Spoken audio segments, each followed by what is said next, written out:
The video you're about to see is a repost of the YouTube live stream that occurred on July 29, 2022 with Embassy RV.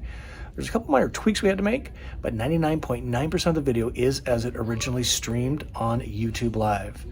If you've seen the video already, you don't necessarily need to see it again, but if you haven't seen it and this is your first time, you don't want to miss a single minute of this educational video around building innovative vans the Embassy RV way and air conditioning in a blistering hot summer. Enjoy. Welcome, everybody. Welcome to a Friday afternoon YouTube Live with Embassy RV. If you are new to this program, we do this about every month or so. And my name is Scott. Welcome to my YouTube channel, Go Small, Live Large, all about the camper van lifestyle. Traveling around. I'm in my third year of full-time travel in a rig that is not an Embassy RV. And that's okay, because what we do here is we share, we learn together, we share together. You decide what's best way for you to roll in whatever kind of RV you want to roll in. This video is sponsored by Embassy RV. I am their envoy, and I'm honored to be partnered with them. I think we're in almost our third year now. And Terry Minix, VP of Embassy RV, is going to be on here in just a minute. We have a really hot, literally topic to talk about today, and that is AC in the RV space. And let me tell you, it is tough to be cool in your van when it's 95 degrees outside and in the sun. We're going to give you some tips, so stay all the way to the end. If you're watching the replay, again, those tips are right in all throughout here, this video, and we're going to do some teaching of this, the first 10 minutes of this, and we're going to get to your comments and your questions here in the live stream that I see coming up. Let me tell you why I love Embassy RV, and then we'll bring Terry in. Embassy RV makes really innovative Class B camper vans on 3 chassis, 3 floor plans, no wood in an Embassy RV, no black tank in an Embassy RV, and no solar in an Embassy RV. That's just a few reasons why they're really special and why I'm just so honored to have Terry join us today. Terry, just great to see you, sir. As always, thank you for your time and teaching us about the way you guys roll. So welcome, Terry.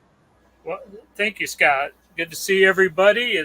I'm sure we'll see some faces in this as we go through that we've seen multiple times. So it's a lot of fun doing this. And we're all learning as we go along, and we're trying to adapt when we learn something. And the beauty of Embassy RV is we don't have to wait to a new model year. When we see something that needs to be done, we jump on it and we make it happen. And that's why I just love bringing this content to you folks. So what we're going to do, let me show you what's going on here for all the folks on the live. And we're going to go through how does an AC, an air conditioning system even work. It is kind of magic, actually. We're going to talk about rooftop versus split system. We're going to talk about then air conditioning the Embassy RV way, and then tips specifically how to beat summer heat in a camper van. So what we're going to do is we're going to teach for about 10 minutes for the folks in the live stream here. We're not going to take any questions for the first few minutes just so we can get this content. We're going to cut this out and repost it to help people just understand how an AC system works, and in particular on an RV. So while we're going to say hi to you folks all here in just a few minutes, let's do some teaching, Terry, on how does an AC work? So a lot of folks kind of understand some of the components. You know, there's fans, there's air vents, there's compressors that removes humidity. There's a thermostat involved. BTUs, everybody talks BTUs, but it's a British thermal unit. Maybe, Terry, from this image here, just kind of teach us a little bit about, this is a window air conditioner. We understand that really well. What are we looking at here? What are the critical components of a good quality air conditioning system? Well, what I've learned from talking to multiple air conditioner companies and engineers is, you know, you're basically taking the heat out of the inside of the unit. You're trying to throw it outside. Then you cool the Freon and send it back in and do it all over again. So your evaporator on the inside and your condenser on the outside and the compressor's efficiencies are what's really doing the job. And if those aren't sized properly, you end up doing what a lot of the RV industry does, is blow an air conditioner as fast as they can to try to make it feel like it's doing its job. In our case, the air conditioner doesn't have to blow 100 miles an hour to do its job. It's calmed down. This whole time we're doing this, I have a 12-volt air conditioner running inside this coach that I'm in right now, and you will be lucky to hear it through this broadcast. And I've got my 120-volt AC blasted at hurricane speed, and it's kind of comfy. I'm in the sun, 74 degrees in here, not too bad. Terry, in the heating world, it's all about the British thermal unit, and even in the AC world, they talk about BTUs in terms of tonnage of cooling power. I found this graphic. Maybe just kind of talk us through this, and I think that would be kind of educational for the folks. So that's what the compressor is all about, is how much can the compressor take from that freon and cool it down and send it back the other direction in a pretty fast pace to change the temperature of the other end of the system, basically. So if you have a 8,000 BTU air conditioner, naturally it's going to be a lot slower and sluggish in that circle of the vents that cools it down than a 12,000 would be or a 20,000 would be. Our 12 volt system is rated with its compressor at 20,000 BTU.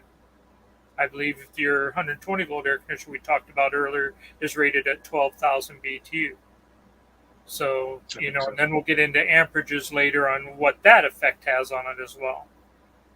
Yeah, which is pretty stunning.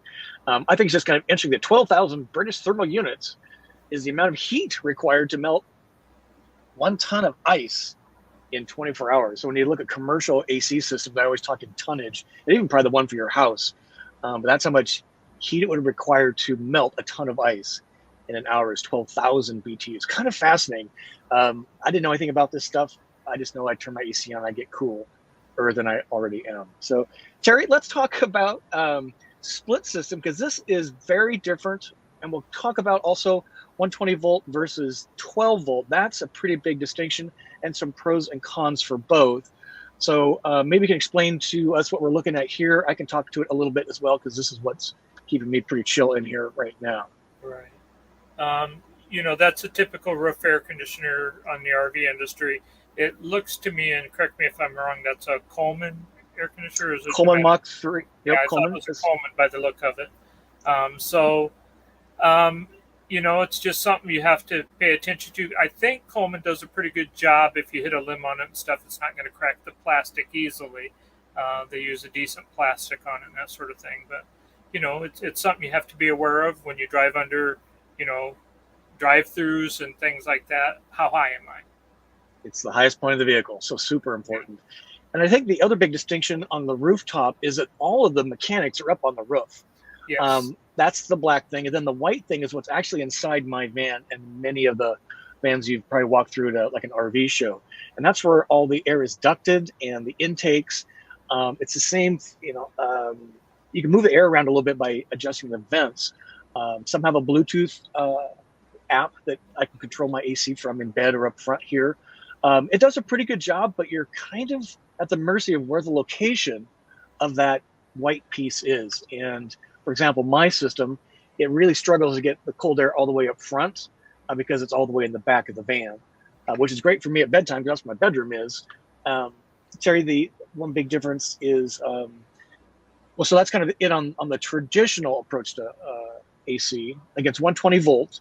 Right. It has a pretty powerful shock to the system when it starts, and it's quiet on the outside, mine, and it's pretty noisy on the inside. Versus, let's look at split system. Right. So this is an Embassy RV. Yeah, the 12 volt system's a little louder on the outside and much quieter on the inside. So it's a little bit of the opposite of the 120 volt systems. So what you're looking at right here is underneath the back of our vehicle. You're seeing a little bit of the driver rear tire, and then you're seeing the hub of the vehicle, and then those two fans are what's on the condenser. And then that's the compressor underneath the right side on the top side. We use a horizontal compressor, 12 volt split system. Those are your Freon lines right there with the blue on them. So basically, this system, you see the exhaust on the other side is higher than the exhaust of the vehicle.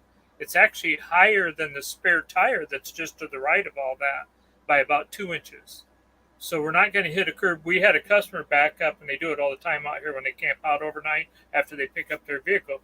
They back the whole back of the vehicle right over our sidewalk and curb. And a lot of RVs, that would be a bad thing with the generator or anything else underneath. Sometimes batteries. I think you have to watch that a little bit with your battery. Yep. we don't have anything hanging down. You know, normally I'd have to teach that, but there's nothing to hit. So this is kind of, again, the mechanics on the outside of the vehicle. Terry, let's kind of switch gears, and this is what is, if you removed all the I don't know, the mechanics of the couch, what are we looking at here? That's underneath our passenger sofa at the slider door. The black hoses there are our ducted hoses. On the other side of that you can't see towards the aisleway is actually the evaporator, radiator looking thing that you see. And then there's vents in our kicker of the sofa, quite a few of them, that suck the air into the evaporator and run it through, and then it blows the cold air out to the points that we'll show you soon from these ducted tubes, basically, flexible tubes. And a big pro about your approach to AC is it goes through ducts, unlike mine, which is blowing from one central point, and you kind of direct the air a little bit. Not so hot, well, not so cool up front because it's warmer always up front because the AC unit's in the back. So that's a pretty big distinction between your approach to split system, right? Yes, the ducts actually act as a little bit of a muffler. So even though we get a high volume of air blowing, because we're 20,000 BTU, ours isn't blowing quite as fast as yours, but the ducts are actually a little bit of a muffler effect too, so it ends up being pretty quiet when it comes out the other side. But it gives us the ability to get the air in different parts of the vehicle. Now, I will admit, when we first started the ducted system, and we're one of the few companies using it in a B van, and according to our air conditioner company, the only one using this brand in a B van. So we didn't, and with the help of them, we didn't get some of the ducts where they necessarily should have been because of the cabinetry and the drawers and things that were happening. But we'll show that soon. It just hit me one day how to do that, and we've solved that problem now and updated it immediately. That's so great. I just love how you guys roll. It's just so cool, so innovative. Let's talk about math, because a lot of lithium, there's several good quality lithium systems on the market. There's Mastervolt, there's Lithionics, there's Volta. I'm a little biased on Volta, obviously, because I run around in their van and I'm their brand ambassador. They have a 48 volt system. You run on 12 volt, and maybe just kind of talk us through a little bit, and I can even show the audience what my system is running at. So I can have a 120 volt system, and I'm currently consuming about 1,500 watts of energy to run the AC and the compressor. That's the key point here. So let's give us a little lesson, Terry, on math, because it gets confusing. A lot of folks use amps. I talk in watts. People understand watts, but it's not really about the lithium battery as much as what is being consumed by the unit, the AC unit. Can you just kind of walk us through that? Yeah, what it comes down to, Scott, say your battery is a 10,000 watt battery, and my battery is, even though it's 12 volt, it can be a 10,000 watt battery. If they're both 10,000 watts, when you do the math, which is volts times amps equals watts, 10,000 is 10,000. Doesn't matter if it's 48 volt or if it's 12 volt. Where the 48 volt gives you an advantage is it's a little more efficient, like running an air compressor at home on 120 volt. You run the same one on 220 volt. It actually runs easier. So 48 volt gives you a little more efficiency, and it gives you more affordable cables because you can downsize the size of the battery cables because it is more efficient from point A to point B. And, there's a big cost savings to that. So other than that, watts are watts, and it doesn't matter if it's 48 volt or 12 volt. It plays the same game if you're equaling your watts. And Terry and I did some math before we came on, and even though my battery size is about the same as an Embassy RV, he gets more time out of the AC because it's actually consuming less wattage, less amps, and that was kind of an eye opener. So more time of AC on the same size battery just because it's on a different voltage system. Right. Did I get that right, Terry? We're drawing about 11 amps AC. So we have to multiply by 10 to get it to be what pulls out of the DC side. So it's pulling 110.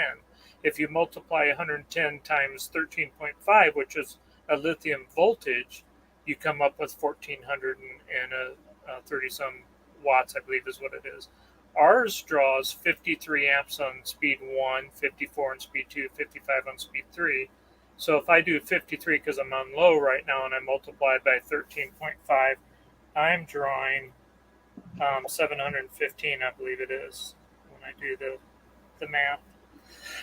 So I'm drawing 715.5 watts. So I'm almost exactly half of what So just 120 volt air conditioner draws. So you can see the difference there.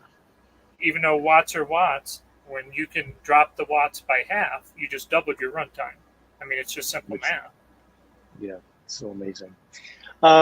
So let's do this. Let's show this, and then we're going to start saying hi to everybody. So if you are watching the short video on this education about an AC system in an RV, you'll want to point, we'll put it right here where you can see the live stream where we're going to cover how Embassy RV approaches air conditioning in a van very, very differently. We give some tips there, but let's cut away. And Terry, hold on 1 second.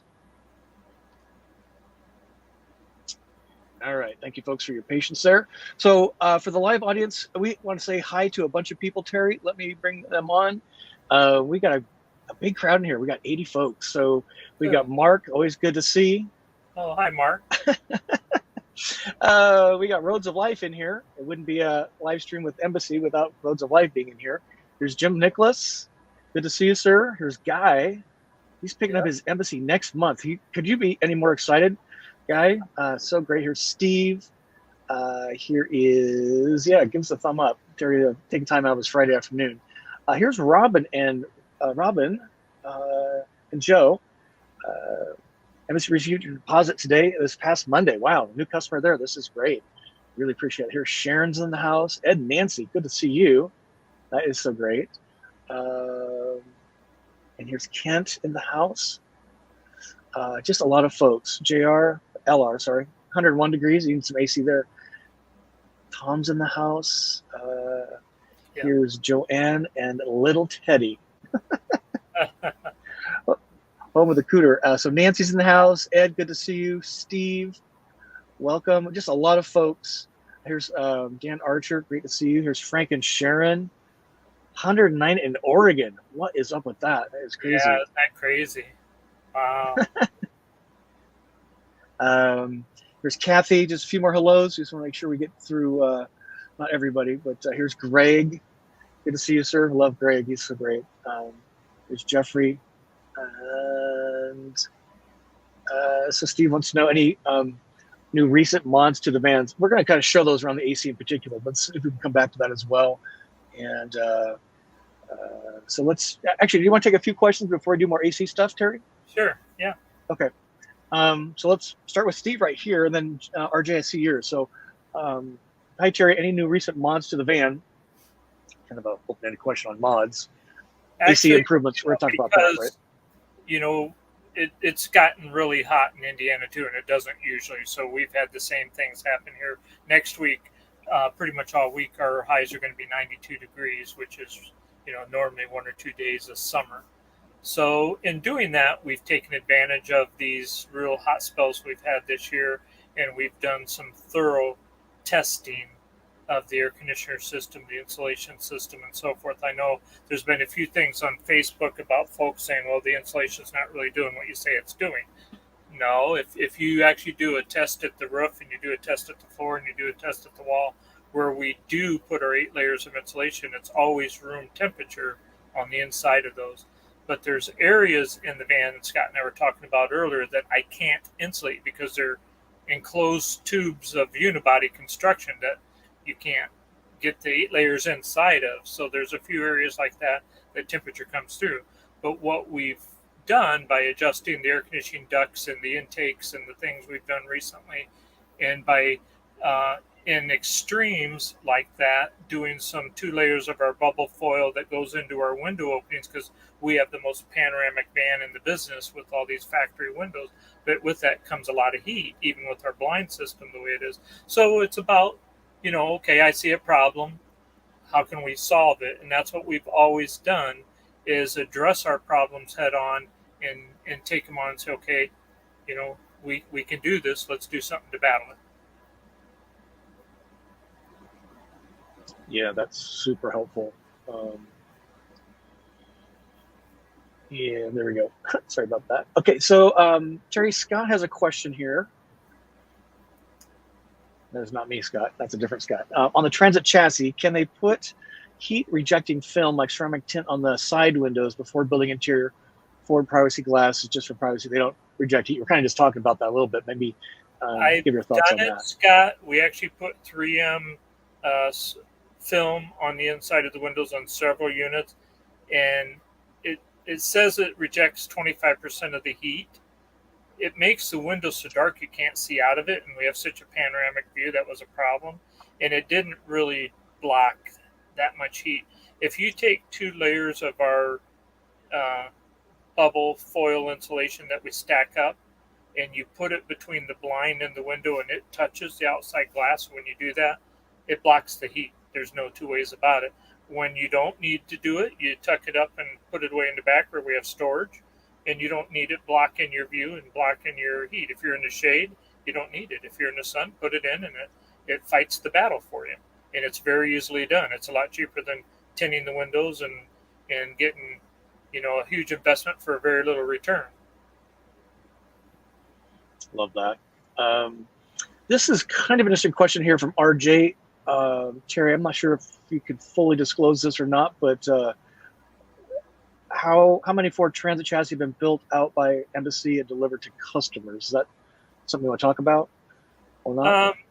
Well, since we've got them, we had to pace ourselves for a while, I'll tell you, because it took a while to get them. So we had chassis and we were running about 2.5 a month for a while just because you didn't have chassis. Dodge canceled their orders, and you couldn't get the Sprinters because they had their problems with emissions, and we had a X amount of the Ford. So for a little while we had to pace ourselves, but we didn't lay anyone off. And then once the chassis started rolling, which was late February, early March, we've really cranked it up. We're putting out almost 1.5 a week right now. The most we'll probably ever do is 2 a week because we just, to do quality, we still will stand by the theory that if you go too fast, you can't build quality. So to answer your question, we're about 1.5 a week right now. Yeah, that's so great. I'm in an iffy cellular situation here, so I think we're hanging in there barely. I love this. Diane, you're supposed to be working, but you're actually here. We're glad to have you here. So that is so great. And here's Kathy, Terry, talking about the window screens for ProMaster Transit and Sprinter that Greg Johnson has made. And if you want really lovely screens that are very durable, very efficient at moving when the air is cooler, like at night, I used them last night. Hit my website, gosmalllivelarge.com, and under the shop there is, or products I think it is, you can get in contact with Greg to get those screens for you. He's done an amazing job in the Embassy RV community and beyond on building some really cool screens when you don't I've need seen some AC. other ones, Scott, that others have made out of plastic. Greg's are incredible. They're very Yeah. durable. They're going to last forever. And the way they lock into the window bolts at the top and bottom, he just did a beautiful job taking advantage of the window and what it does and the indent when the window tucks up into the top of the rail, where it's a very secure and safe way to get ventilation. We're proud of our innovators out there too, by the way. There's a lot of innovation that goes in after we build the vehicle.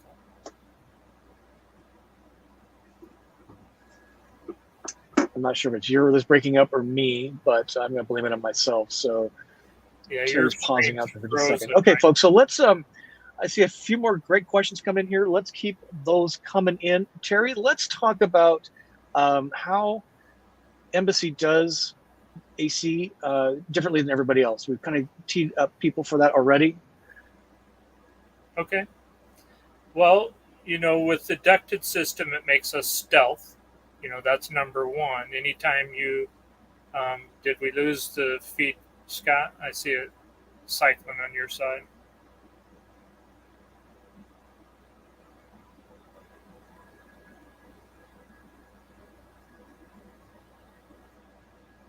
think we got a zone issue.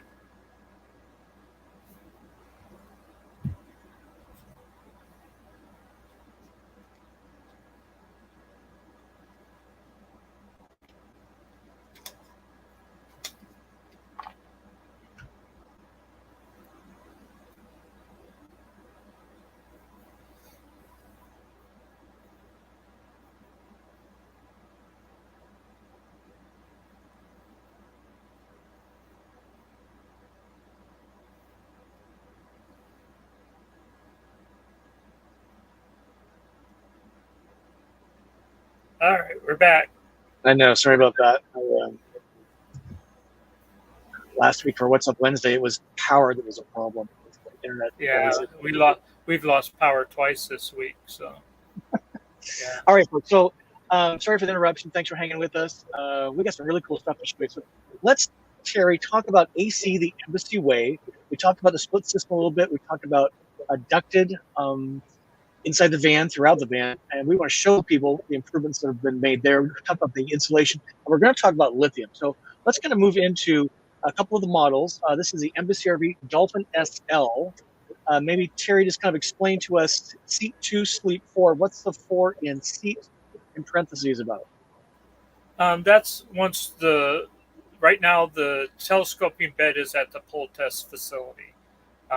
We have gone through the testing part of the S. We're just waiting on the final part of the process, but we are pulling the telescoping bed I created in the Dolphin SL right now at the facility. So it's 2 seats up front right now. As soon as the test is totally complete, which I have to explain to everybody, it's not just the pull test that you do when you do this whole process.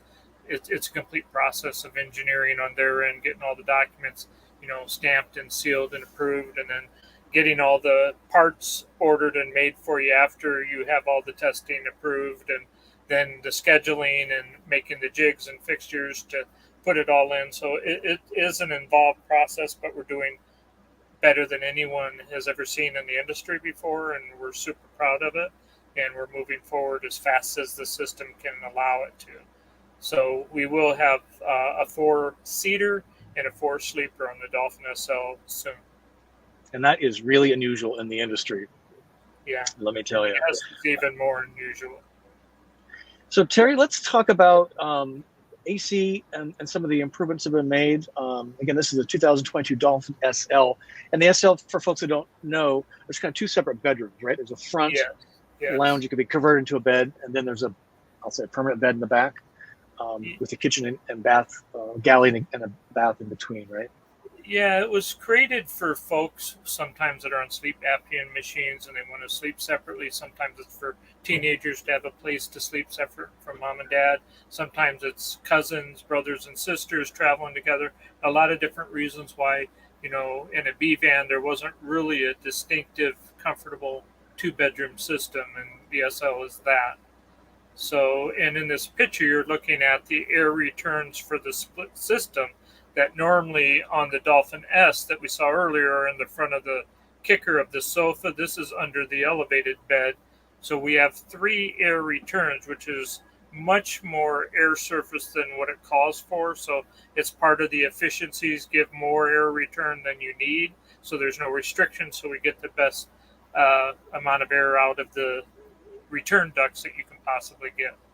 There used to be 2 vents underneath there, and that was part of the problem. The 2 vents hit the other wall under that same thing, bounced back and went in the air conditioner and told the compressor, we're fine, don't run anymore. Well, we weren't fine up in the front yet.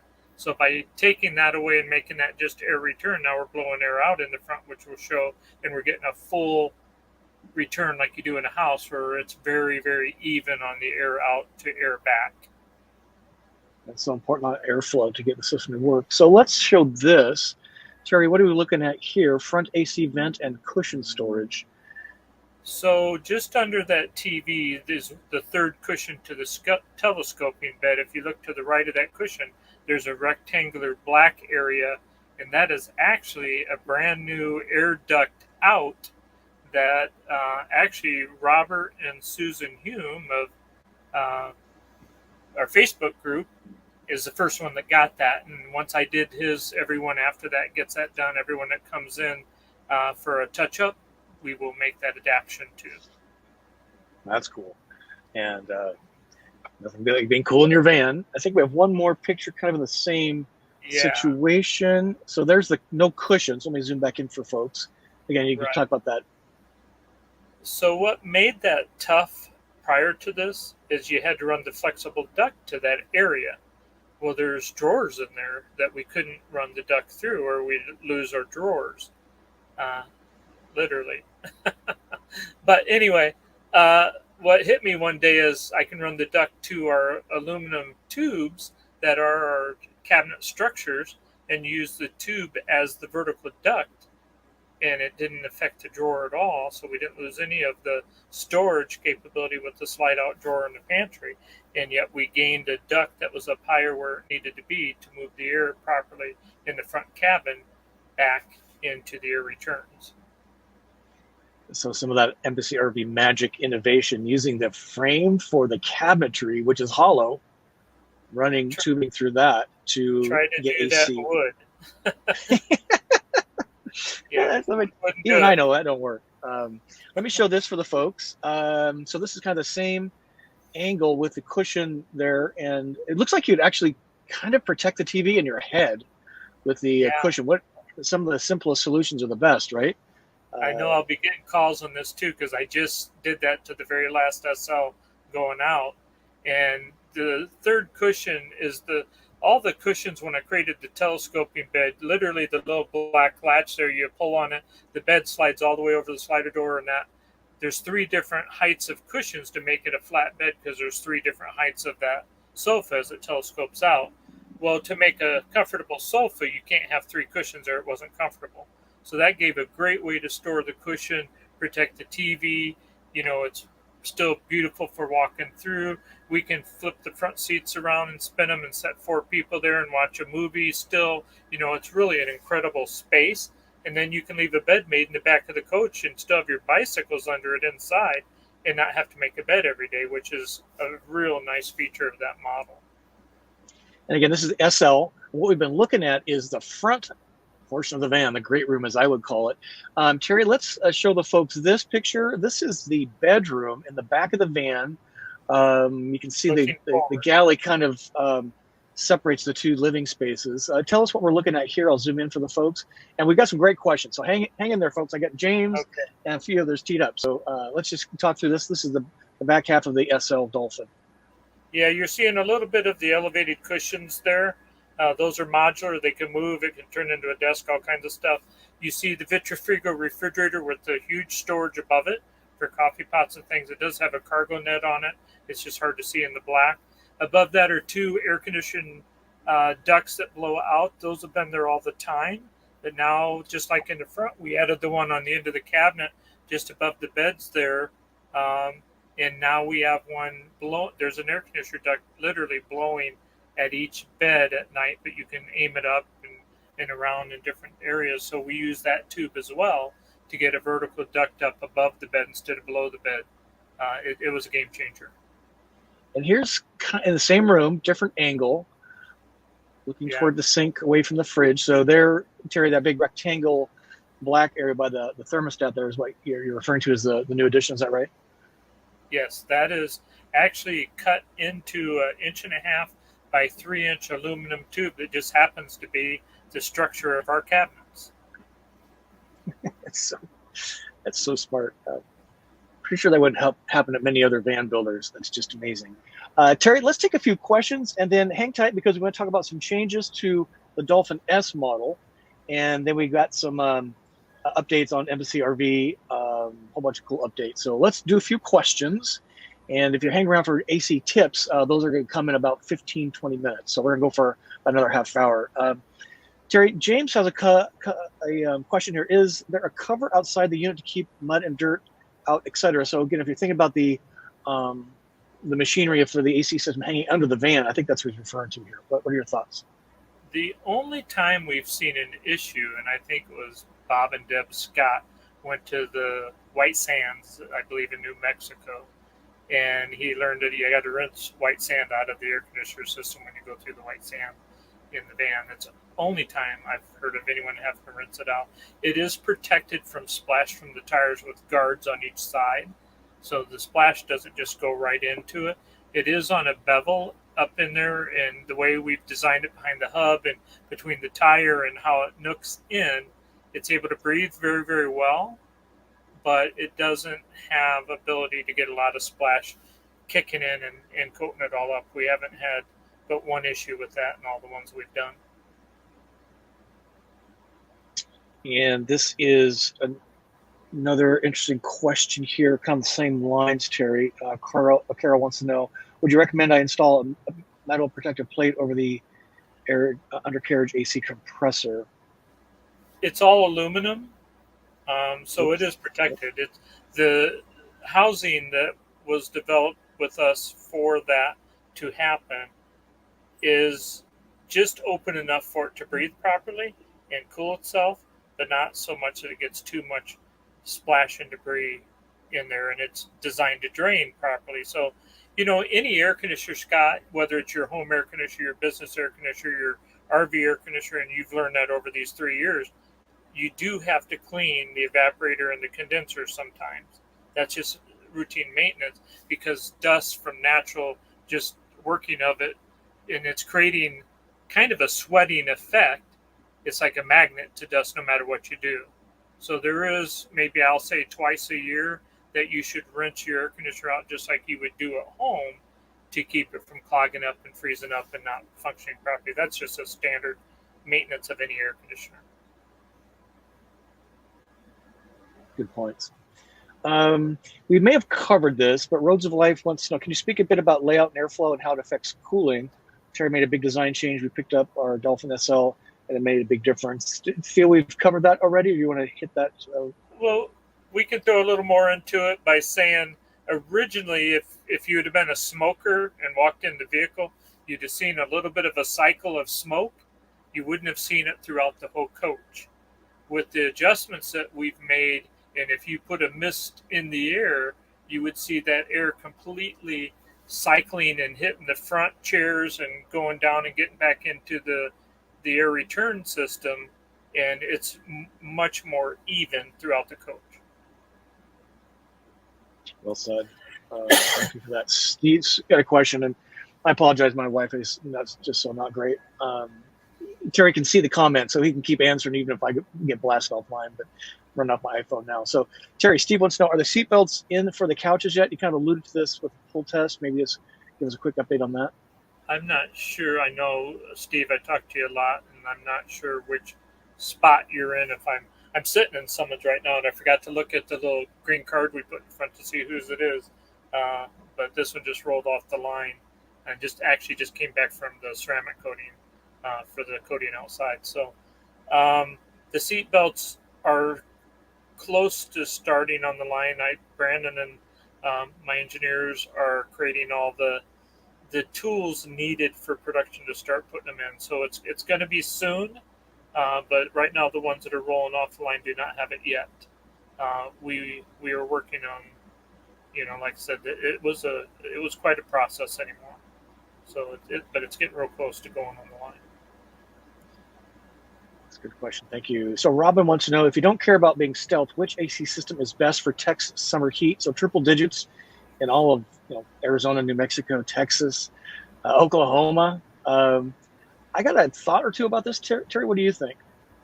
I know the answer, and I will say it's always the roof air conditioner is more efficient than a split system.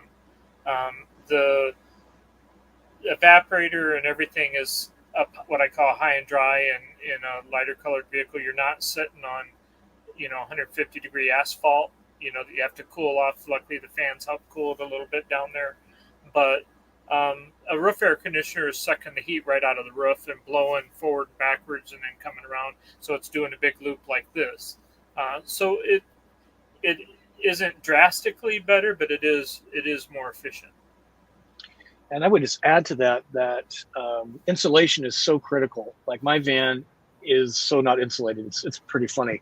Mine's a 2019. They're doing a much better job, but an Embassy RV or a Storyteller van of that type that really pays attention to insulating makes a ginormous difference. You can have the best AC system, but if there's no insulation in your walls, you're just literally sitting in a tin can, which is kind of what I do. So I think it's a combination of a few things. We're going to talk about some specific tips, whether you have an Embassy RV or some other kind of camper van. So let's we'll save those for here in just a few minutes. Let me say something about your insulation. You Yes, have sir. insulation, but they use R11 house insulation, and when you have to compress it to fit it in, what goes away? The air pockets. The air pockets are the insulation. When you use the type insulation we use, where you stack it 8 times, we're not compressing the air pockets. You can't. It forces the air pockets to stay in place, which is how you block the heat from transferring through. Otherwise, it does just that. I'll take it one more notch, and that is on my wheel wells. There is no insulation. I can see the skin of the van, the wheel wells underneath the cabinetry. So there is no insulation in many parts of my van. Again, they've made some big improvements, and many are because they just understand how important it is to have an insulated van. And you have a 3/8 inch plywood floor. We investigated that. I have an 1.5 inch composite floor. Yeah, I can feel the heat and the cold, for that matter, on my floor in 2 different areas. It's kind of interesting. All right, Terry, let's shift gears. Let's talk about the Dolphin S. This is the Embassy RV Traveler, as it's been known in the past. So kind of walk us through. It seats 2 in 6 in parentheses, sleeps, or seats 2, 6 in parentheses, sleep 2, up to 6 with a cabana. Maybe just kind of talk the folks through that real fast, and then we'll show some improvements on the AC system there. The 2 is always the front 2 seats, and again, we're so close to being able to say, okay, we can seat 2 at each sofa with seat belts. Also, we're really, really close. So, a 6-passenger B van is very, very. I haven't seen one. Maybe somebody can show me one that's out there, but I haven't seen one myself. And then to sleep 2 and up to 6, that means you can power our beds together, and it's a queen size bed, so 2 adults and a child. And then with the cabana option, in a full size mattress, you can sleep 2 adults and a child, so you can travel 6 and sleep 6. It's not going to sleep 6 adults. We're not claiming that, but I have a 3-year-old granddaughter and a 10-year-old grandson. Absolutely, they'll fit in wherever you want them to fit in. They're just glad to go along. Right. They're happy for the ride. They'll sleep anywhere. They're kids, right? So let's show, again, this is a Dolphin S model. This is some of the new AC venting. This is mid-coach. Maybe Terry, just talk us through. Are those speakers there kind of above the fridge, and that netting you talked about? You can see that now. I'll zoom in here for you. Those are vents, not speakers, right? Those are actually output vents for the cold air above the refrigerator. Those swivel and aim in different directions. So if you want to concentrate the air to the back at the bathroom, you can do that. If you want to concentrate it at the front, you can swivel it that way. And then with the air that we added to the front of the wall, we added 2 more ducts to the front facing our powered queen size beds that we've created for that model. You can really at night turn the air conditioner down, turn the temperature up so your compressor doesn't run very much and blow all the air at you, so you're super comfortable. You can actually, with our new doors for the bathroom that are that little beam just to the right of that back vent there, you can close the bathroom door and limit the amount of air conditioning you really need to cool, because you don't necessarily need it in the back of the coach at that time. So now you're talking, the compressor is going to turn off a lot, and your usage of power is going to be minimal. Which means you can stay out longer, which is pretty cool. Terry, this, we kind of alluded to this, but I just want to have you walk the folks through again. AC vents from aluminum tubing. This is super ingenious. And this is the black marine plastic around the fridge, so they're kind of hidden, but same ducting. But maybe just, again, kind of remind the people your thinking here and how radically different this is. So the 2 rectangular black things on the front of that charcoal colored wall forward of the refrigerator are the added output cold air vents. there's 4 drawers inside the cabinet right there, which is the pantry. Underneath the bottom drawer, we've tucked those flexible tubes you saw earlier and mounted them to our tubing by drilling a round hole. And we blocked the tube below where we ran the ducts into so the air can only blow up. And then above each of those vents, we blocked the tube above that so it can't go all the way up to the ceiling. We're just using it to carry air from under the sofa height to just into those. And now when you make that into a bed, the high one can blow over to the right side to the driver's side, and the low one can blow to the other side, and you literally are air conditioning each side of the bed. Yeah, it's just so incredibly smart. Yeah, you never get away with any wood in the typical RV to do that. It's just ingenious. Terry, let's take a few questions. We may have to go a few minutes over because we definitely want to share a couple more things. Sorry? I said we usually do. I know, right? Because we got some great tips for you and a couple more things on the Dolphin class from Embassy we want to share with the folks. But let's get a few questions here. Here's Dan. I'm sorry, Mark's question. Should I have clear UV film installed on all the glass prior to build? We're just not seeing as much return from that. You know, everything helps. It's really up to you how far you want to go with it. But I know we've done quite a few customers now as they come in with the 2 layers of the glued up bubble foil for the windshield, the driver passenger window, the slider, and the one across from here at the kitchen. You know, we're going to have an update package for that. It's not going to be real expensive because, you know, it's just what it is. But when you do that behind our magnetic window covers and behind our blinds, it actually does a phenomenal job blocking the heat. It really does. It's there when you need it, not when you don't. Yeah. We're going to share some tips for you that I think will makes a giant difference, and you'll be astounded at some of them. See, so here's Dan again. So I might have missed it, and we're going to talk about lithium here in just a minute, but what's the size and type of battery bank on Terry's vans? How long can it last? Is it 12 or 48? Yeah. Well, we have a 12-volt battery bank. Our standard is 630 amp hours. For you watt people, let me do that real quick. That would be me. I live in a van. I know what a 100-watt light bulb does. That's 8,190 watts hours. Our upgraded battery system is 920 amp hour times 13.5. It's always voltage times amps equals watts. You're 12,420 watt hours on our 920 amp hour battery bank. So for a $1,200 upgrade, which used to be about a $4,000 upgrade for that much amp hour, we can go from 630 amp hour now to a 920 amp hour battery bank. 12 volt. Yeah, that's a big distinction. And that we talked about earlier, by having the appliance draw less, you get more time out of that battery, which is kind of the magic. I love this. Diener, thank you. I love you being part of the channel. It's so great, sir. And give Terry a thumb up. Sure, like to get a bunch of thumbs up. We've had a pretty good crowd here on a Friday afternoon. Terry Sherry here has a question. Any update on the second alternator for the ProMaster? Thanks for answering. Yes, we tested one for several months, Sherry, as I told you.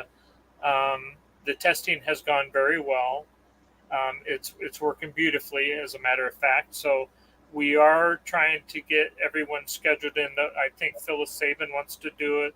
I've got several of the ProMaster customers that want to come in and get it put on, including you. So the good news is the system that we put in is a robust system.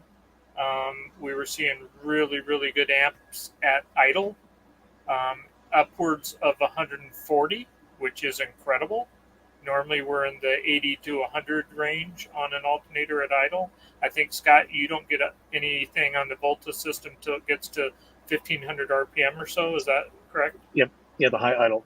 And at that point, I'm putting in about 3,000 watts. Driving still being the fastest. I'll do the math for y'all again.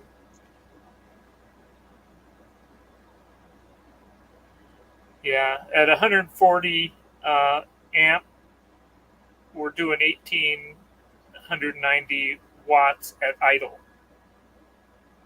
That's pretty good at idle. And then 250 times 13.5. We're about 3,375 when you're driving down the road on that system. Yeah, it's all math. Like my second alternator is 190 amp, I think, and when I'm driving 65, 70 miles an hour down the road, about 2,500 RPMs, I'm putting in close to 9,000 watts. High idles used. So I mean, different approaches to the same situation. Just having a good quality lithium system is the bottom line, and it's so freeing. Let's see, we got a few more questions. Scott, you're 190 amps times 48. That's why you get them more. I'm huge. 140 amps at idle times 13.5. So there's that math. It's volts times amps, and you have 48 volts.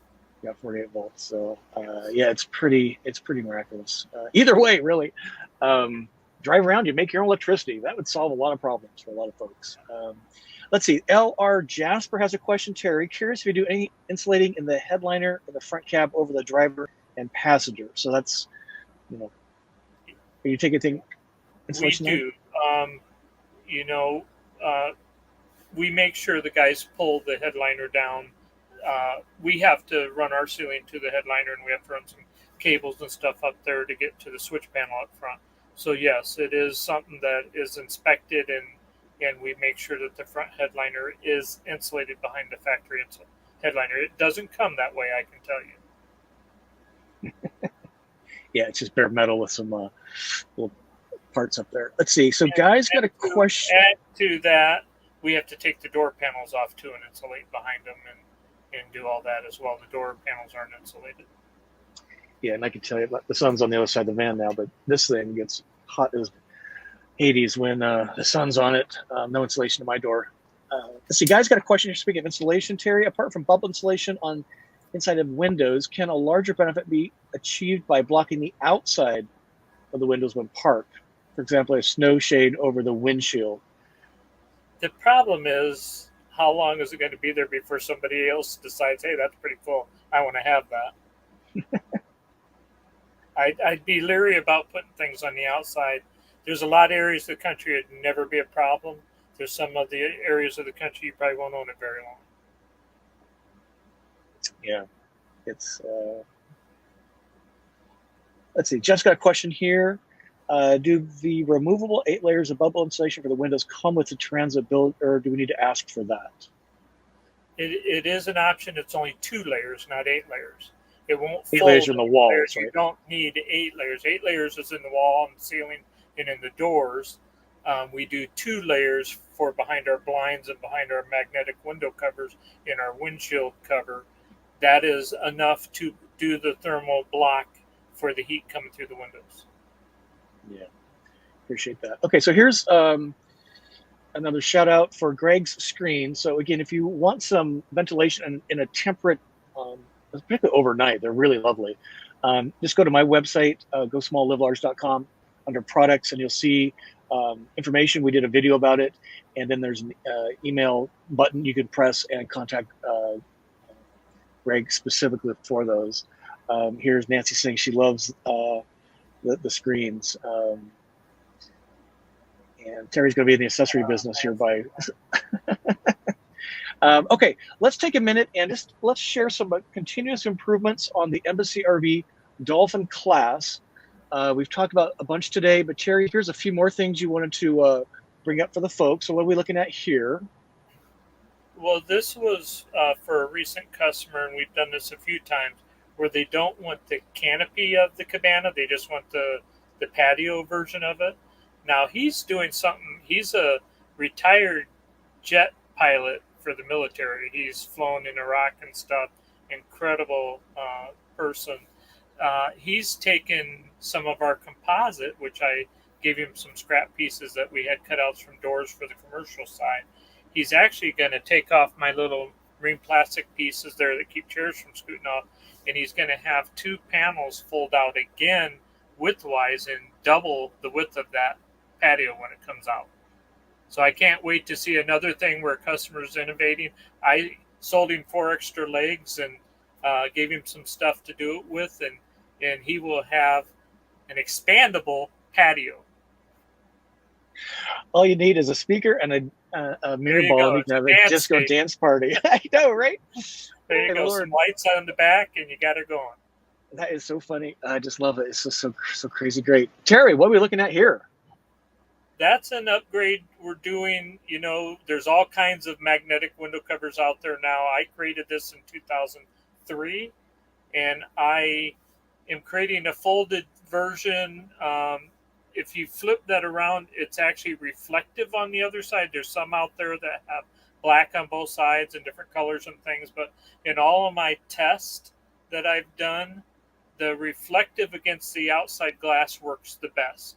I did it where I put black on the inside and outside with reflective in the middle, and the black on the outside was like an oven attracting the heat and expanding it, and it didn't do as well as it did with reflective right against the outside. So we're redesigning and having an option upgrade available for insulated magnetic window covers for all of our windows, if you want to go that way. And again, it's something that anyone can get and update to. So, I truly believe in not leaving anyone left behind. And as we create things, anyone can take advantage of it. That's still awesome. One more thing to show you here, folks. Terry, kind of, I want to direct their attention to above that vertical cushion, right? So kind of tell us what we're looking at there and why this is kind of a big deal. Yeah, this is looking inside the Dolphin S. What's in front of the slider door there is the bed extender, I call it, that the cushion against the blind there goes on top of that, and that gives you the ability to sleep from front to rear on both sides. But above the cushion against the far wall and under the TV that drops out of the ceiling there that we created is a new vacuum molded, color matching plastic that now houses our vents that keep us from having anything up in the ceiling. And it's just much more attractive. We molded around the factory foam that comes in those corners there for when you're in an extreme accident for padding head blows in those areas. So we actually left that in place and molded around it and took advantage of it. So it's just things that we're constantly improving on, and it still removes very easily. It services very easily, but it's very attractive. Yeah, and one more. Those used to be kind of hand built, and now you've got a little more, a little less hand building, which is always sometimes good in the right places.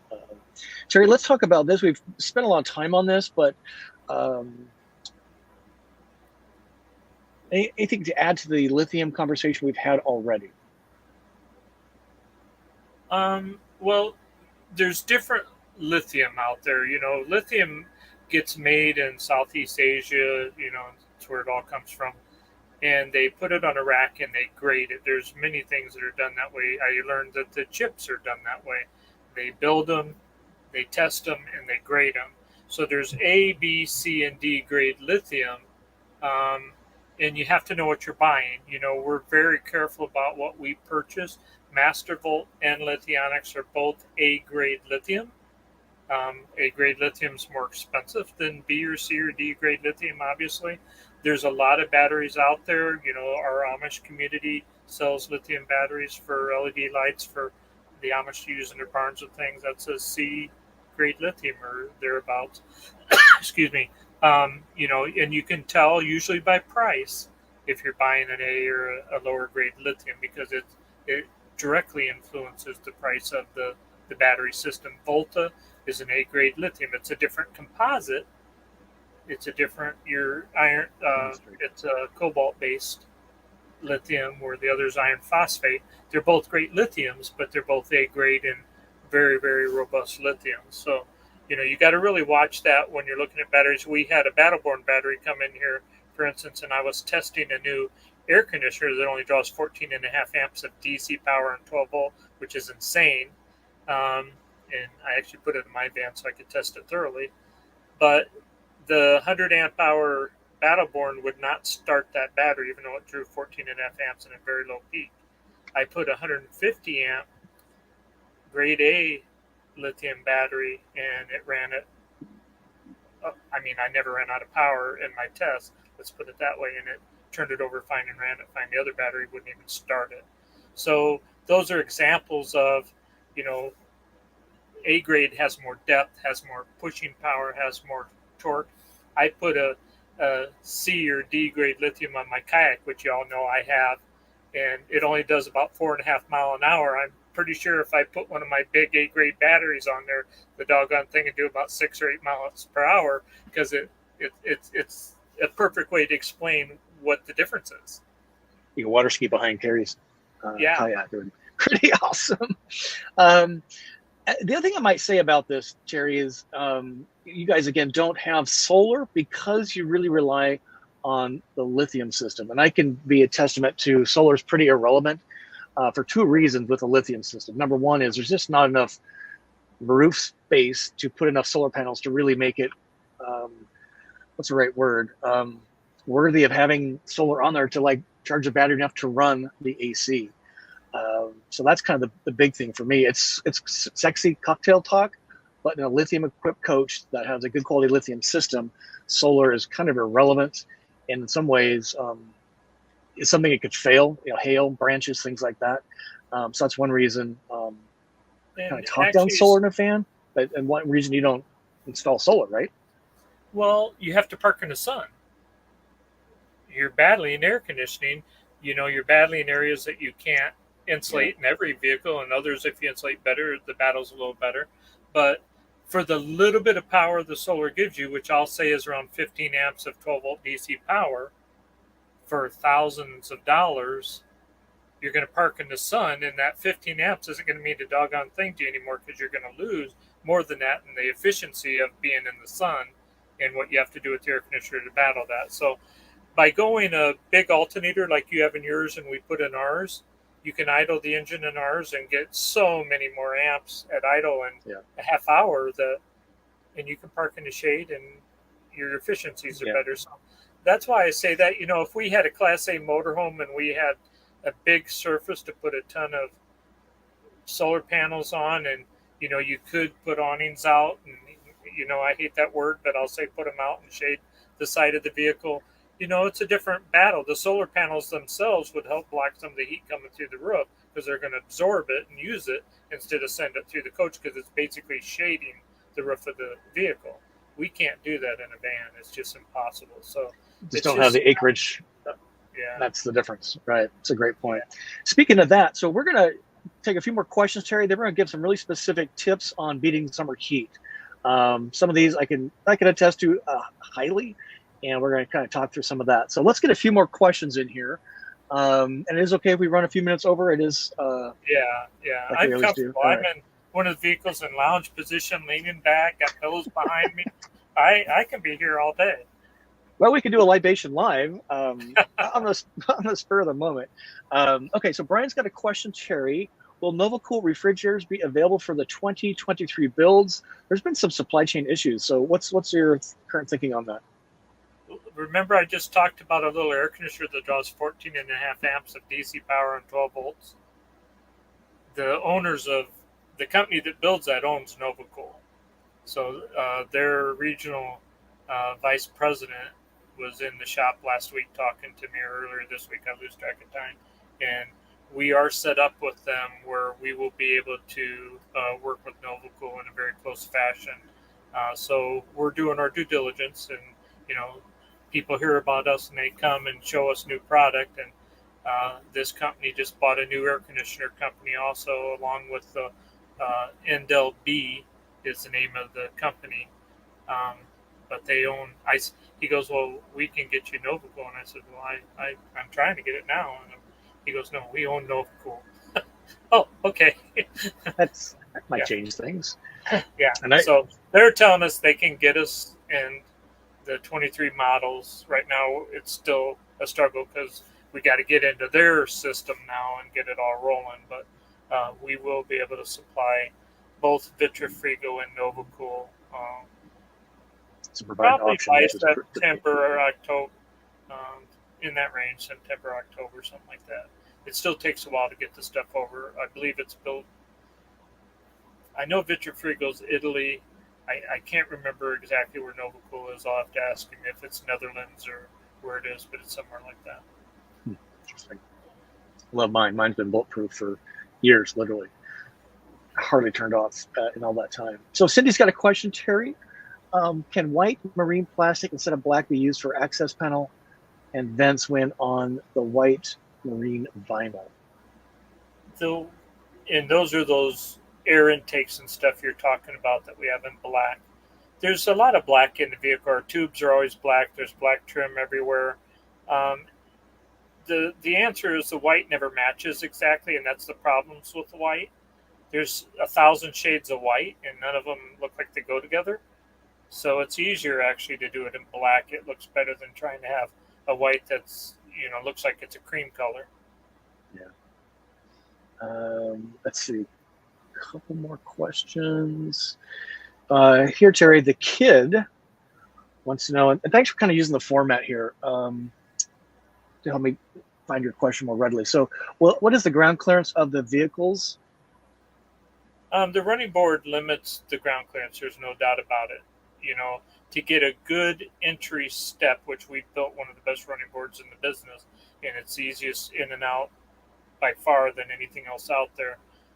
In saying that, it does limit your ground clearance to get that step naturally from the ground of the running board into the van.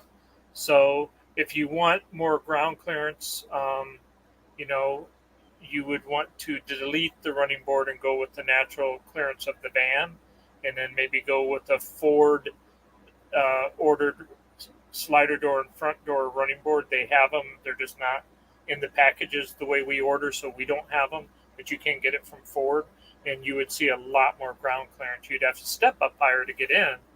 Otherwise, you have to put Suma springs on, which are the rubber donuts that go underneath the axles and things. I don't know if you have those, Scott, on yours. You might. It lifts your van up probably, an inch and a half on your ProMaster? Yeah, just a little bit. Or you can lift there's a lot of lifting companies now. So I lifted my van 3 inches, which makes a giant difference. But, Ford won't allow us to do it because we're Ford QVM, which is Quality Vehicle Manufacturer, approved in every aspect of what we do with these transit vans. So it has to leave here Ford. We can't change the wheels. We can't change the tires. We can't change the suspension system. We can't change the front seats. There's all kinds of rules with that. But when you follow the rules and you pull into a Ford dealer, service is guaranteed, because we followed all the rules. So just know that you can do it. They said once you own the vehicle, we just can't do it here. It has to leave here Ford. Yeah. And I do enjoy my lift. Terry, we've still got some more questions coming in, but let's get to our tips. I think this is just so important for this time of year. This is August 1st is just literally 2 days away. It's incredible to think about the summer is flying by. So we got some graphics here to show, but what we want to talk about specifically, we've kind of been alluding to this a little bit, is keeping the van out of the sunlight. Even a really well-insulated van, it's still a van. And keeping sunlight out of the cab. I'll show you that, talk about closing the blinds, and I can talk about resetting expectations, and we've been talking a little bit about lithium versus shore power for AC and how all that comes into play. So let's show a couple of pictures here. So see all these windows? This is why we've been talking about covering the windows, and I'll take it a step further, and that is by pointing the cab out of the sunlight. If you're not going to have a thermal break, many do, I don't, you can add about 10 to 15 degrees interior temperature up front by having the cab exposed to sunlight. It's dramatic. Terry, other thoughts on this? Well, I actually did temperature checks on the inside all over the vehicle with it. When I had the sunlight hitting the passenger window with our black magnetic window cover on that window, it was 134 degrees on the inside of that cover with the sun hitting on it. I was 110 degrees 4 foot high, 2 feet from the vehicle out on our brand new asphalt against our big building that was reflecting heat off of it back on you. So it was hot. And the windshield was about 120 degrees on the back of the same cover. So you can imagine, the battle you would have in that. As soon as I put 2 layers of bubble foil in that and put it between the magnetic window cover and use the magnetic window cover to hold it up against the glass, I knocked that down to about 89 degrees. That was a drastic improvement. The air conditioner can keep up with that. Yeah. And that's kind of the takeaway. And this is, again, why solar in a van is pretty irrelevant, because you're harvesting solar by parking it in the van. It becomes a heat sink and takes more energy to cool that down. Yeah, but I proved you could park in the sun if done properly. That's what I was set out to prove, and I proved it. I was blazing sun on the whole passenger side and the windshield, 110 degrees, sitting in a bright sun, no clouds. And I actually got the temperature down to about 78, 79 degrees inside the vehicle with a split system air conditioner in that situation, once I insulated the things that I didn't have insulated behind my walls and ceiling and floor. It literally changed the game, and especially with the new ducts.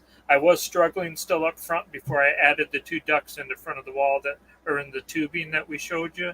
When those blow forward, you can spin the front seats around and you feel air hitting you in the face now. Well, it took all that hot air from the backside that was up there, moved it back and recycled it and turned it into cold air again. And that all those things together made for a huge increase in comfort inside the vehicle. Which is just the point on point. So this is, I took these temperature measurements at 11 a.m. here in Rockford, Illinois this morning on my van, just kind of an exclamation point on keeping the van out of the sun. The right image, the digital thermometer is reading 124 degrees with the van skin in the sunlight. I went around to the other side of the van, which was in the shade, 41 degree difference by just keeping the van out of the sun. And all of what Terry's been talking about, your RV system, your lithium battery, doesn't have to work as hard by just simply finding a shady spot, which can be sometimes a little bit of a problem. What I've discovered lately is to find a park with shade. I use Apple Maps. There's actually a kind of a Google Earth view, satellite view down. You can see trees if they're there or not. So hot tip, if you're looking for shady spots and use Apple Maps, you can actually use a different type of map to see if there's trees in your area. But what a difference it makes. This is kind of a no-brainer, closing shades, using some of the technologies and the materials that Terry's been talking about. Anything else to add to this, Terry? No, I mean, honestly, when you understand what you're up against, that's kind of how we approach things is, you got to understand what you want a van that goes anywhere, does what it does. Know that there's chambers and stuff in it that you just can't insulate, or you're affecting other things in the vehicle, and you insulate as good as you can the things you can. The darker colored vehicles, when you put your brown graphic on your van, it became darker. You fight heat more. When it's a ingot silver, which is every one that we ordered, the ones that are charcoal and black fight it more diligently, and they have to really get out of the sun every time with those vehicles. So the ingot silvers actually do a much better job, because it doesn't draw as much heat to the van itself. It's funny you say that. So my van is silver. I just wrapped it with kind of a dark brown. But when it was silver, I paid extra to have the Winnebago paint black along the windows to make it look like an Embassy RV window van. And I could literally run my hand up and down the walls inside throughout the van, and I could feel where that black paint was. And it was considerably warmer than where it was not down below. So he's right. I love my brown wrap, though, so I'm keeping it. A couple more points here. And I think I'll just talk about this. We've kind of alluded to this, but resetting your expectations. Again, these are vans, even well-insulated ones filled with glass. It's an AC system that can do a good job, but not a great job in a lot of situations. And more insulation is better. Powerful AC is great. But you're not going to cool a van, in my experience for sure, to 70 degrees when it's 95 degrees out. And even in the shade, it's a bit of a struggle. But if you're in the sunlight, you can just forget it. A story I love to tell here is when I ran Route 66 last year. I was in Oklahoma City, not a tree in sight, at a KOA, plugged into shore power, ran the compressor 24/7 basically. It was comfy in the morning, 74, 5-ish. By the time it was 2 p.m. in the afternoon, it was 91 degrees inside the van with everything closed up, cab out of the sunlight. Big chunk of that was insulation, as in not a lot of. Point being, though, is even with shore power, it's hard to keep up if you're in the sun. So just resetting expectations, I think, is kind of the key message. And do your darndest with all these tips we've been talking about to keep your Class B RV out of the sunlight as much as possible, because it makes a dramatic difference, like we've been talking about. Scott, I'm going to add, and our air conditioner companies back this up. When you are in a real, say you've left your vehicle for a while, you come back and it's 120 degrees inside because you haven't got anything running, and it's just because the sun's been beating on it. And we always want you to start your engine, run your factory air along with the rear air, and you want to get all your walls and everything cooled back down with the use of the factory engine, because in our case, you're getting charged off the alternator at idle. You're getting the big, massive factory air conditioner that runs off of a big, massive engine, not a battery bank where you have to be careful of your amp draw. That one doesn't care. And you don't lose any power to get cooled down. And then when you shut the factory engine down, the lithium system and 12-volt battery takes over and wins the battle. So it's just a great way to conserve the battery power and get you comfortable quickly. Yep, you're exactly right. So smart. We're going to hit this here in just a couple minutes. We want to get to a couple more questions, but if you're looking for some general RV Embassy updates and where to learn more, be sure to mention Go Small, Live Large, Scott Watson, read my name, if you're hitting up Embassy RV for information. But Terry, let's answer a few more questions, and then we'll get into those. So Robin's got a question here. Which AC system would be easier to clean twice a year? You mentioned you want to kind of clean the exterior parts. I'll put it this way. Are you afraid of heights? Because if you are, the one up on the roof might be a little tougher. I'm not afraid of heights. Neither would be a problem. On the one below, if you can pull up to a little dip in the driveway or in your yard or something, where it just takes a little more room to get up under and rinse it out. It doesn't take a lot. We use 2x10s that we have cut on 45s and stack up like a ramp, and it's the safest way to pull the back tires up on something you'd ever want to do to get under a vehicle. And just something as simple as that can give you a super safe riser for the back to get in and really rinse it down easily once in a while. But just you can be creative in that regard. But the one on the ground, I would say, is easier just because you don't have to remove anything. You don't have to take a shroud off. You don't have to climb on a ladder. And please don't get up on your roof and climb around on your knees unless you want to look like the moon. It will put dents. And in a sprinter's case, sometimes if you crack the seam that's up there with the paint, you will get a leak doing that. So when we are on a roof, we have padded plywood support systems that go up there to spread the weight way out, so you're not putting knee dimples in your roof. So you'll learn that real quick the hard way if you don't pay attention to that. So I'd say the underneath one's easier. Yeah, that's a good point. So Deborah's got a question here. I know what the answer is, but she wants to know, one thing I miss is my acrylic window openings. Any chance of getting some type of window for that cross ventilation? You guys use a venting system, so your windows don't open. But we opt windows that do open. So one of our options is a window from the Netherlands that is laser cut glass. It is a slider with slider screen that works with these beautiful blinds that tuck behind our wall, not in front of our wall. So we do have where you can take the slider door and the window right here behind the driver and get windows that slide and open as an option. We have our ventilation system that has been greatly improved on the control side of it. The vents were always a great vent. It's just the things that controlled it maybe didn't use as much of its power as it could. So that's been improved. So we can move a lot of air in here pretty quickly without opening windows, but we do have that option. And Terry, here's a question. When you refer to AC stealth, are you referring to being able to see it visually, the AC component up on top, or hearing when it's in use? What are your thoughts on that? I've never yet heard from any customer saying they've been kicked out of an HOA or anywhere that says no RVs. So that's the stealth part. When you don't have all the LP holes in the outside of the van, you don't have all the vents and air conditioners on the roof, you don't have generators hanging down, and all the things that we don't have, although we're a full function RV, four season RV. The stealth is our customers will give up that little bit of percentage that the split system loses for stealth to say, I can park this anywhere and I don't have to worry about it. Yeah, they're pretty stealthy, for sure. Van Liberty has a question. Ever consider better cab seats? Ford Transit seats are horrible, in his humble opinion. You know, that's up to you, the consumer, to do covers and stuff for them. The seats have airbags in them. There's airbags everywhere now.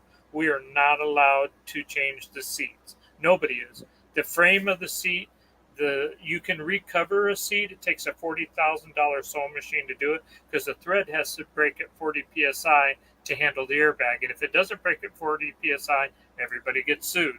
So even the companies that have those machines cringe a little, I think, when they sew with them. So Ford told us just stay away from it. If a customer wants to do it, they have to do it. Because, you know, unfortunately, when you watch TV now, about every other commercial is a lawyer saying, if you got hurt, call us. And it forces these things into effect for big companies like Ford and companies that want to do right by the customers like us. You know, we're going to follow every rule to the T and try to keep you, the consumer, safe, and at the same time, us out of a legality that is needless and you shouldn't even need to go there. Well said. Okay, we're going to go for about 9 minutes more. We do have a few more things to show you on Embassy General RV updates. You won't want to miss that. I think this is a good question, just to clarify. So Rob wants to know, are the ducts you're speaking of only with split or also with rooftop? So just to distinguish, rooftop is not available really from Embassy, is that right? It's a split system that you then duct. Is available. We're actually building, and I'll reverse. I'm building one Ford Transit Dolphin S right now for a very famous event. It's going to be for Silver Belly Whiskey by Alan Jackson. I needed space to put the Silver Belly Whiskey under the sofa by the slider door so they could show their new product. So it's getting a roof air and a Dolphin S, because it was more important to have some storage for the Silver Belly Whiskey. So I know a few things about storing whiskey. So.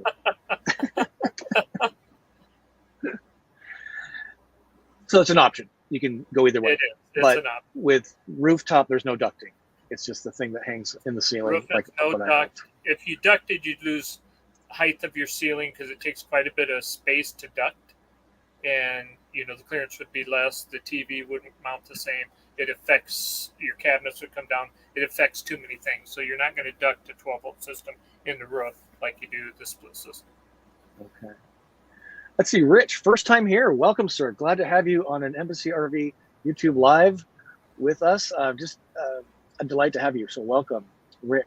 Sorry if I say Rich. When will the Mercedes-Benz 2023 all-wheel drive be available? And which Embassy model year would that be? I don't think anyone knows that answer yet. It's a lotto. It's already been out and it's not out yet. So we don't have an answer to that yet. That's all in Mercedes court. I haven't been told. I talk to my Mercedes guys all the time and I don't have that answer yet. You probably answered this, though, Terry. Ed Nancy. Hey, by the way, they gave me some amazing whiskey at the camp out from Embassy back in June. Terry, does the fridge vent its heat to the outside? Nothing vents to the outside but my upper vents, because you can idle your engine and you're creating fumes. If we would vent a refrigerator to the outside down low in a system like this, you could technically get bad fumes back into the vehicle, so we won't do it. Now, I will say the Vitrifrigo refrigerator creates a lot less heat than the NovaCool refrigerator does. It just creates more heat in the cabinet than the Vitrifrigo does. So we've noticed that quite a bit. So unfortunately, the inverter creates heat, as you know, Scott. The charger creates a lot of heat when you're plugged in on the inverter inside your storage, and ours is our cabinet. Yours is, I think, right behind you there in storage. What I'm sitting on. Yeah, you're sitting on it. So, there's a lot of things that create heat. We run our air ducts through the cabinets, and if you would like, you can cut a little 1-inch hole in one of the ducts and actually air condition the inside of your cabinet and help offset the heat that's created inside the cabinet by other things. You can have cool wine, cool whiskey. That's kind of nice. All right, so let's take a few minutes, Terry. Let's update the crowd on Embassy RV updates. Anything on? We've placed all of our orders with Ford for 2023. It's looking very promising again for us. We're having good response back from them. We've already got indication of what we will get the first quarter. We should hear next week, where we get, hopefully, it won't be next week, 2 weeks, we should see VIN numbers for 2023 units already and stuff. So it's looking good. I think I'm going to get a lot of ProMaster chassis we ordered. The ProMaster guys called me and said they want to come visit us, and I said that's fine if I matter. But so far, you've canceled all my chassis the last 2 years, so I don't matter, I guess. And so the head guy called me and said, I haven't seen your order yet. And I said, well, I gave it to our master dealer, and I called him and said, he's looking for it, get it to him. So I think they walked through our order for us. So I think that conversation worked quite well. Yeah. So I expect shaming sometimes. And the ProMasters are really getting updated for 2023 with, I think, a 7 to 10. I think it's a 7-speed transmission now, but they're doing a lot of things to. They told me it wasn't the engine that caused it to downshift a lot; it was the transmission, and they're really working hard on 2023 to improve it and compete with it even better. And Terry, what are we looking at? Sorry, I have a little water leak in my thing. The chassis lot looks pretty good. Yeah, that's just part of our chassis, and we're packing them in as tight as we can and still be able to pull them out. But we've got a lot of chassis on the ground, so we're set through the end of the year on chassis right now. We have our production schedule set. We are still on schedule to get everybody done before the end of the year that we have RV chassis for 2022 on. There is still hiccups, I will say, in the supply chains. Getting the biggest port in the world was shut down for a while in China, and unfortunately everybody orders stuff from China that you get stuff from, so it affected things, because when they get COVID over they don't care what town they shut it down. So just know that all delays happen still. They're not big delays, but they happen. So it's really hard for us to say you're going to get your vehicle absolutely on August 15th.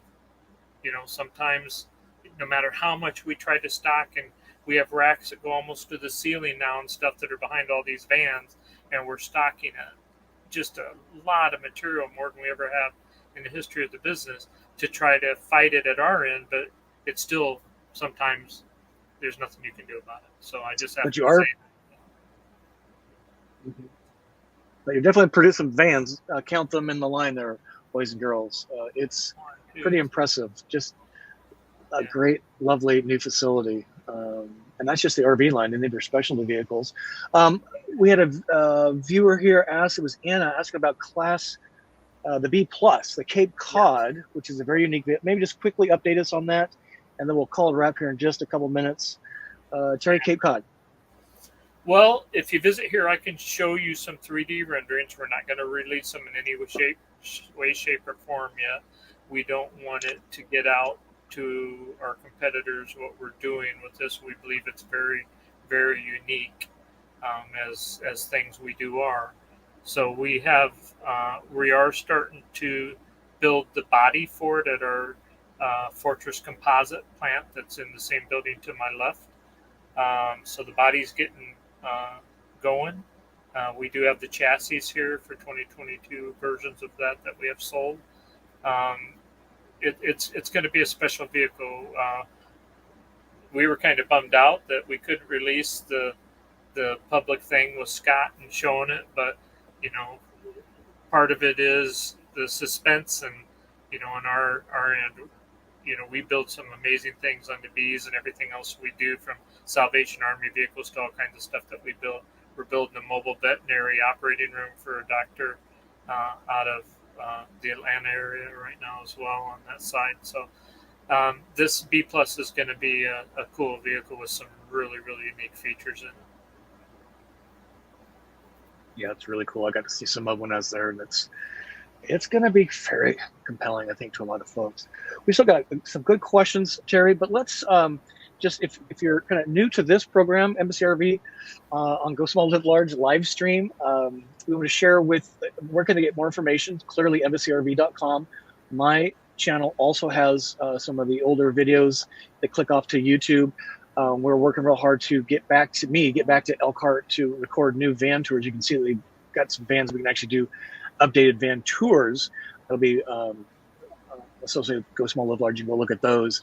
Terry, our next YouTube live is going to be on Friday, the 26th of August at 2:30 p.m. Central. And if you're kind of learning about Embassy RV, I sure would appreciate you letting them know, because that's how we work together. Is for us to expose this amazing company to you, and then you hit the team up there for additional information. Just mention you found out through Go Small Live Large. That will certainly help.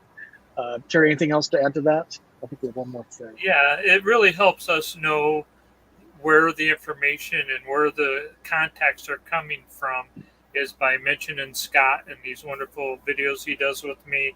You know, we try to keep it real. We try to keep it, informative, and, we talk about everything, other people's stuff, and we're not the only ones doing great things, but I believe we're trying harder than most to take care of our customers and build the best vehicles we can. I always admit we make a mistake once in a while.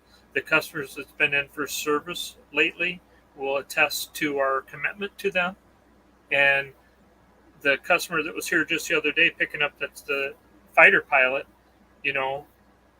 everyone camps out at least one night and plugs into a cord outside of our building here that we have set up for them. And sometimes I have a list of 10 or 15 things the next morning. There was 1.5 things. One of them was just how to use the rear speakers, so that was only a half. And then one was one screw in the TV bracket that was sticking out a 1/4 inch more than it should. And that was my list after a night of camp out. And that's what we're shooting for, is that kind of a list. Not a 50-page list, and like my RV trailer I had at the camp out where it's still parts falling off of it, today, and it's still used once. Our goal is to have that kind of list, that maybe there's a loose screw or something silly that, we spend 2 seconds on and do. And our employees know that's the goal too, that we want to be the company that your list is so minimal that, we can all smile and enjoy and enjoy these wonderful vehicles. So we're not content until that is 100% of the time.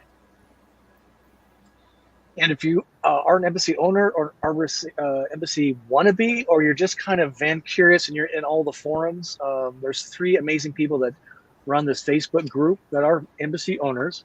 And this is how you find them. Just go to Facebook, or you can look at the URL there. And it's really an impressive group. I think you folks have clearly almost 900 people in there now. This was taken a couple months back at 641 members. There's still some questions in here. We're not going to be able to get to all of them. I apologize, but I think we got most of them. There's a quick question, Terry, on will an Embassy van park in a standard parking lot, and that is yes. Right? Yeah, I drive one every day like it's a pickup truck. I mean, you're not limited to where you want to go and where you want to park. The kid wants to know what's the current build time. So you're taking orders. When would, so 2022 sold out. 23, is it sold out, or what's the kind of the build time? 23 is not technically sold out yet. We had some drop-offs because I'll be honest with you, the chassis went up quite a bit from Ford between 22 and 23. So we had a couple drop-offs. We will probably have all those filled back in by the end of August. And then we ordered some extra chassis beyond that, like we always do. So we still have some spaces for 23. I do expect to be sold out. We'll be building the 23s starting in January, because we know we're going to get all the 22s done by the end of December. So right now we're getting into about this time of a build. We're about a year out on actually getting it into the shop and building it. if you sign up for a 23, just to let you know the timing of it. But I'll probably be sold out by mid to end September for all the 23s that we have coming in based on what we see happening. So if it only takes for VIN locks you into a chassis. Once we get the VIN number, you know it's yours. And that's kind of how we do it. And we figure it's a fairest way to form a line and get people to where they know they're going to get a 23. So great. So we're going to call it time. There's a few more questions in here. If you get, and some of them are really specific. So I just encourage you again to reach out to Embassy RV. You can comment below. I'll do my best to answer some of them. But Terry, I just want to say, a big thank you to you and the whole team for taking time out of your super busy schedule to help people understand what is Embassy RV, why is it so different, why I love working with you guys, even though I'm not in one. And just thanks to all of you for spending your Friday afternoon with us. Terry, any other words of wisdom before we call it a wrap? We're just excited, Scott. We enjoy this family we're building. Every one of the customers become our friends, and you just enjoy talking to them and seeing the wonderful pictures they send us that I'm jealous of. Like, you get to live every day. I don't get to live that, Scott. I get to stare at walls and stuff every day, and you guys get to travel and see this wonderful country and see new things every day if you want to see it. And to me, that's just an amazing way to spend retirement and enjoy, and sometimes not retirement. Sometimes you get to do it as a job, which, oh my goodness. So, do what you love. That's the key, right? There you go. So, Terry, thank you. Thanks for everybody joining us on the live. This will post for a replay, so you can watch the whole thing over again. We'll see you on What's Up Wednesday, Wednesday 6 p.m. Central, and new video on Friday. We've got a cool van tour coming up for you. So, Terry, thanks again. Take the rest of the week off and stay in the studio. We'll chat here in just a second. Thanks, everybody. Really appreciate it. All right, see you guys.